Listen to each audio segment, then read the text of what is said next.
उम्र हो गई तो क्या, हूँ तो सुहागन ही ना। बड़ी बहू वो देखो ना, मेरी लाल साड़ी यहाँ से फट गई, रंग भी बदरंग सा हो गया है। हर बार होली पर लाल साड़ी ही पहनती हूँ ना, और कोई दूसरी लाल साड़ी भी नहीं है। इस बार हाट जाओ तो मेरे लिए भी एक लाल साड़ी ला देना। जानकी जी झिंझलाते हुए अपनी बहू संगीता से बोली। सास की बात सुनते सुनते रसोई में काम करती हुई दोनों बहुओं के चेहरे के हाव भाव बदल गए। बुदबुदाते हुए बड़ी बहू संगीता अपनी देवरानी जया से बोली, लो इनको यहाँ लाल साड़ी की पड़ी है और वहाँ ससुर जी खाट में पड़े हैं। अरे कुछ तो उम्र का लिहाज करें। अब लाल साड़ी पहनकर कौन सा ससुर जी को जिला लेगी। हमें तो ये चिंता खाई जा रही है कि पता नहीं इस बार होली का त्योहार सुख सम्मति से निकलेगा भी कि नहीं, और इनके श्रृंगार ही पूरे नहीं होते। छोटी बहू जया भी कहाँ चुप रहने वाली थी।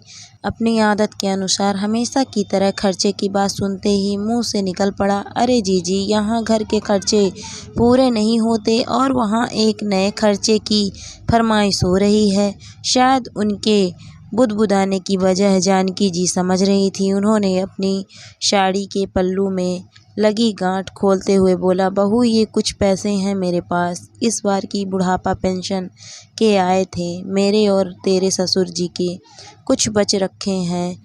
तीखी नज़रों से बहुएं उनकी तरफ देखने लगीं। ज़्यादा देर बहुओं के पास खड़ा होना मुश्किल लग रहा था, इसीलिए जल्दी से पल्ले के सारे पैसे निकालकर वहीं रसोई में रखे मटके के पास रख दिए। दोनों बहुओं की त्योरियां कुछ और ज़्यादा ही चढ़ गई थी। बहुओं की बात सुनकर जानकी जी का कलेजा जोरों से धड़कने लगा था, आंखें छलछला उठी थी। बहुओं का रोज रोज ऐसा बोलना उन्हें बहुत अखरता था। उन्हें पता था कि उनके पति बीमार पिछले 3 महीनों से खाट पर ही हैं, लेकिन वो हैं तो अभी सुहागन ही ना। जब तक सांस है तब तक आस है। पति की ऐसी अवस्था देखते देखते जानकी जी भी केवल एक ढांचा बनकर रह गई थी। हर रोज भगवान से यही दुआ करती थी कि मेरी उम्र भी इनको लग जाए। उम्र भले ही 70 हो चुकी थी, लेकिन इसका मतलब यह तो नहीं है कि एक दूसरे के प्रति प्रेम और लगाव कम हो गया था।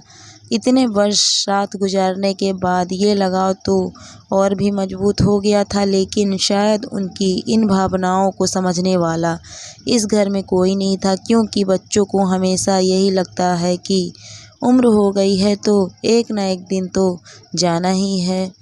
मृत्यु तो शाश्वत सत्य है, ये सभी को पता है, लेकिन स्वीकारना सभी के लिए मुश्किल।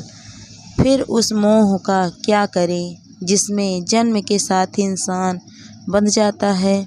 जानकी जी के जाते ही संगीता ने आगे बढ़कर उनके रखे पैसे उठाए। ओह 500 रुपये हैं, पता नहीं कहाँ छिपा रखे थे। हमेशा तो कहती हैं बाबूजी की दवा में लग गए। तभी जया बोल पड़ी, अरे जीजी 2 दिन पहले मैंने देखा था अम्मा बड़के भैया को दवा की पर्ची पकड़ा रही थी। अच्छा जी, तो इस बार दवा के पैसे भी बेटे के माथे मढ़ दिए। एक ये हैं जो अम्मा बाबू के प्रेम में मरे जाते हैं, और एक तरफ अम्मा हैं जो पैसे छिपा कर रखती हैं। हे भगवान, बुढ़ापे में भी शौक पूरे करना नहीं भूलते। मैं लाकर दूंगी इन्हें लाल साड़ी, दांत पीसते हुए संगीता बोली। उधर होली को 2 दिन बचे थे, सारा सामान आ चुका था। जानकी जी भी बाट में थी कि बहू साड़ी भी लाएगी, लेकिन उनकी साड़ी नहीं आई। दोबारा बोलने या पूछने की हिम्मत नहीं थी। जानकी जी की अपनी वही पुरानी साड़ी निकालकर सुई धागा लेकर बैठ गईं, लेकिन इस उम्र में आंखें भी साथ नहीं दे रही थी। बाबूजी भी अपनी पत्नी की बेबसी पर चुप थे। हाँ, आंखों से 2 बूंद ढुलक कर तकिए पर जरूर गिर गई थी।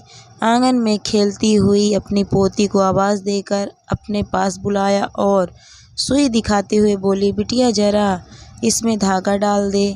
पोती धागा डालकर वापस खेलने भाग गई।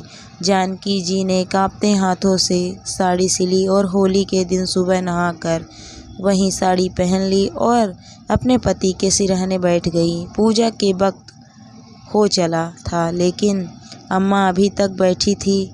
बेटा आया अम्मा, चल पूजा हो रही है अम्मा, ओ अम्मा। लेकिन अम्मा नहीं बोली। अम्मा सुहागन ही विदा हो गई।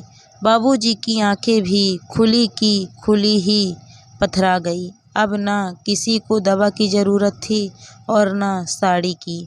जो माता पिता अपनी सारी उम्र बच्चों की ज़रूरत पूरी करने में निकाल देते हैं, उम्र के अंतिम पड़ाव में वही माता पिता अपनी छोटी छोटी ज़रूरतों और इच्छाओं के लिए अपने बच्चों पर आश्रित हो जाते हैं और एक दिन उनके साथ साथ उनकी इच्छाएं भी दम तोड़ देती है।